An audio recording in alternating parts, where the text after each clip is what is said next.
இப்போ வந்து புடவையை விட நைட்டி தான் வந்து எல்லாருக்கும் கம்ஃபர்டபுளா இருக்கு. நைட்டி ஏன் நீ பயன்படுத்த மாட்ற? எனக்கு பிடிக்கல. ஏன்? எனக்கு வந்து அது ஏன்னு தெரியல, எனக்கு அது பிடிக்கல. பிடிக்காத காரணம் இருக்குமே. காரணம் இருக்குதா? அது என்னமோ தோளைப்பட்டை மாட்டிக்கிட்டு அடுத்த வாரம் சுற்றிக்கிட்டு அது ஒரு டவுல் வேலை எடுத்து போடணுமா, அது எதுக்கு?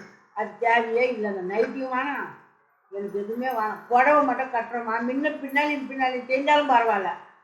எனக்கு தெரிஞ்சாண்ணா தெரியலண்ணா, எனக்கு வயசு ஆகி போச்சு. வயசாகி போனதுனால தான் உனக்கு ஈஸியா இருக்கணுங்கிறதுனால தான் நைட்டி போட்டுக்குமான்னு சொல்றேன். எனக்கு நைட்டி உனக்கு வந்து புள்ள வந்து நான் சொல்றேன், நீ புள்ள சொன்னாலும் சரி, புடிச்சு சொன்னாலும் சரி, மருமகள் சொன்னாலும், பேர பசங்களே சொன்னா கூட நான் எடுத்துக்க மாட்டேன். எனக்கு அது பிடிக்கல. வித்தியாசம். உனக்கு பிடிக்கல கூட ஒரு தடவை அதை நீ பயன்படுத்த ஆரம்பிச்சுட்டா போக போக பிடிக்குமே. எனக்கு அது ஒரு தடவை பண்ணிட்டு அது வேற டவுல் தூக்கி வேற மேல போடணுமா, அந்த 2 வேலையும். யார் சொன்னது அந்த டவுலை தூக்கி மேல போட சொல்லி? எனக்கு அது சேமா இருக்கு, எனக்கு